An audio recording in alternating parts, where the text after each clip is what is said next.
Hi, I'm Yulia, and this is the News Brief. A lot has been happening here for Ukraine, so we're going to talk about that today. And of course, we're going to discuss it in the comments, so you don't have to suffer alone, and I don't have to suffer alone. So of course, leave me your questions, suggestions, constructive criticism, anything you have on your mind, because I enjoy all of it, and I really like this back and forth communication. Let's go. Well, some really good thing happened for Ukraine. That's very not good for Russia. Namely, there was a huge cyber attack on Aeroflot, Russia's biggest airline. Let's say if we put it in the realm of other countries, it'd be like British Airways, United, or American Airlines, or Air France, or Alitalia. The two groups responsible are Silent Crow from Ukraine and Cyber Partisans BY. Basically, they stole over 20 terabytes of data and destroyed around 7,000 servers, crippling the airline's digital infrastructure, which resulted in hundreds of flights delayed and canceled, operations frozen. Basically, Aeroflot lost about $6 million on the first day that this happened. And the Kremlin, unlike normally when they play it off and say that nothing bad has been happening, it's just, some random trouble or we're having some technical difficulties. They genuinely did admit to the severity of the situation. They did admit to the hacking of Aeroflot, and the Kremlin prosecutors launched a criminal case against these groups. They're definitely going to make it onto Russia's list of enemies to the country and unfriendly nations, which, oh no, what are we gonna do about that? You might think, but how is hacking the airline any helpful to Ukraine? Well, first of all, that results in the Russian airspace being clear from airplanes and Ukrainian drones being able to operate freely without having to worry about collateral damage. Because, of course, when there are Ukrainian drones in the sky, it's not like Russia cares for its citizens. It's not like they actually freeze flights or operations in their airports. And then they blame everyone else but themselves, right? They don't close the sky over Russia. Also, there is a lot of data on Aeroflot that's very useful for Ukrainians because, again, Aeroflot is Russia's leading provider for airline services. So all of the politicians, unless they have private jets, all of the important figures, again, unless they have private jets, all of that data, all of those names, all of those operations are in there. You can also get a lot of useful information from hacking into an airline. And again, it crippled Russia for a day. Russians are furious. I have seen so many videos from airports where they're asking questions. They're delayed for 5, 6, 10 hours. They're not being given answers. They're basically locked in the airport. They can't leave. They have no freedom of movement. None of the agents are giving them any answers. It's just outright chaos, and it's beautiful to look at. So another, I guess, positive thing that's been happening for Ukraine is that the pressure is mounting for a peace deal. But not on Ukraine's side. For the first time in recent history, the pressure is mounting on Russia, which is new and good. On July 28th, Donald Trump, President of the United States, shortened his ultimatum to Vladimir Putin from 50 days to about 10 to 12 days, expressing frustration with the lack of progress in ending the war. Trump threatened 100% tariffs and tough sanctions on Russia and its trade partners if a peace deal isn't reached within the new window. Now, of course, we know that Trump isn't necessarily the person who abides by his words, so we don't really know if he's going to impose those tariffs. It's been 4 months of conversations about tariffs, and surprise, surprise, no tariffs. But at least his rhetoric has changed significantly because he has said again that, he's done talking, he's tired of talking with Putin, talks don't lead anywhere, which finally, God, we're so happy that you've realized that because you used to insist on talking to Putin and you used to insist on hoping that he would hear you and he would understand you and he would, be reasonable and mindful of what you have to say. But point is that he said that talks don't amount to anything. He says things and then he does the opposite things. Reminds me of someone.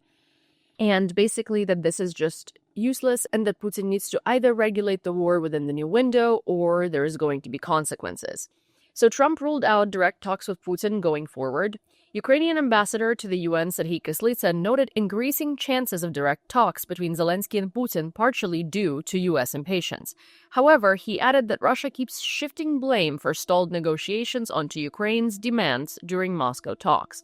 Because, of course, we've covered this on this channel so many times, Russia blames Ukraine. Russia says Ukraine is not ready for a peace deal, that Ukraine is not interested in reaching peace.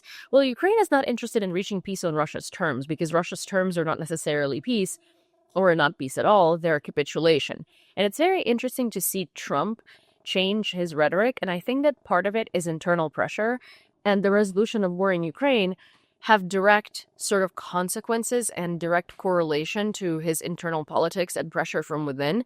There has been a lot of scandalous activities around Jeffrey Epstein and Trump not releasing the files for Jeffrey Epstein and for all of the oligarchs and all of the businessmen and all of the basically rich people who have attended his island. There have been lots of rumors. There has been a lot coming out about Epstein and about Trump's connection. It looks like it's a lot deeper than it was originally mentioned, or it's a lot deeper than it was originally thought. And there is so much going on in that realm. There is so much pressure mounting on Trump to release those files that he needs a distraction from that politics. He needs something else to shine in, because this is something that he really dropped the ball on and that Americans are really, really pissed about. Then there are also rumors that are so far just rumors, and there is very little evidence towards that. But of course, I mean, it's a developing situation that people always thought, what does Russia have on Trump? Why is Trump so reluctant to actually make big steps on Russia? And it looks like, based on some speculation and based on some information, that the connection with Trump and Jeffrey Epstein actually is through Russia, and money, and there was a lot of money funneled through Russian banks. And again, it's in very early stages of even being talked about. But that's one of the small things that's coming out, and that's one of the small things that's developing. So maybe, and I mean maybe, Trump is wanting to resolve the situation in Ukraine, to show that he, in fact, that Russia doesn't have anything on him, and that he can be staunch in Russia, and that he can shut down Vladimir Putin. So we shall see on that. And then some more bad news for Russia. Europe is pivoting with the gas, and they're looking for a faster break from Russia's energy. The European Parliament aims to advance the full phase-out of Russian gas from 2028 to 2027, so a year earlier.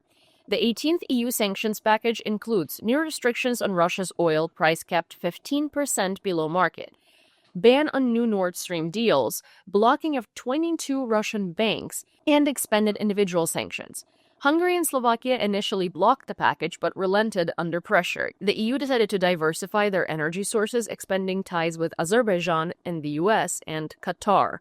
And Azerbaijan is a very key player on this market, and I've been talking about Azerbaijan on this channel quite a few times. There are news briefs dating, I think, a month ago or a little over a month ago, where I explained the tensions between Russia and Azerbaijan, and why Azerbaijan is such a threat to Russia, and why their crippling relations is a development that is going to bite Russia in the foot.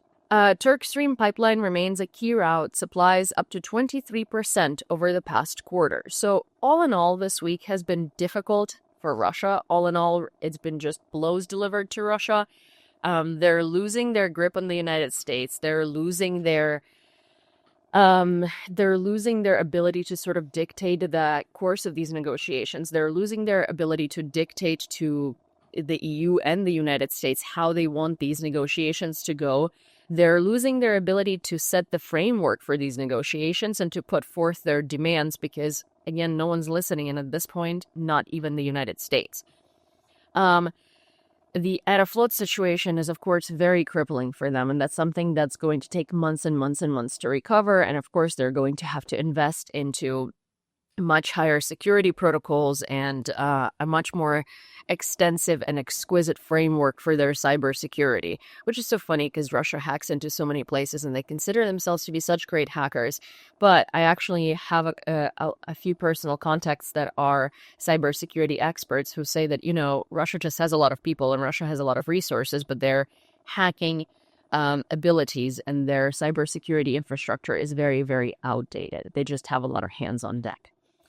And of course, the ultimatum from Trump, whether it works out or not, we're going to have to see, is a big blow to Russia and is it just shows that they're losing their influence. They're losing their influence everywhere. There is a video from 2018 where Putin says that he wanted Trump to win. This was the first round because he knows that Trump and his administration are going to bring back the glorious Russian-American relationships.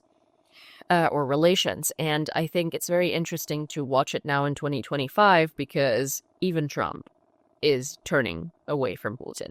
And then, of course, Europe breaking away from Russia's gas does deliver a massive monetary blow to Russia's war planning, because then that means that they have to stretch out their budget, which primarily is refilled through gas sales, which means that they're going to have to stretch out their budget and they're going to have to scramble because, they use their gas money from gas sales primarily to feed Russia's budget because it's a gas station of a country.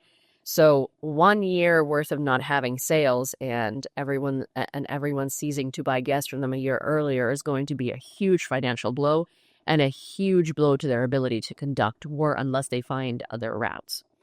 That's all I have for you for today. Thank you for listening. If you enjoyed this brief, please don't forget to subscribe to this channel and turn on all of your notifications.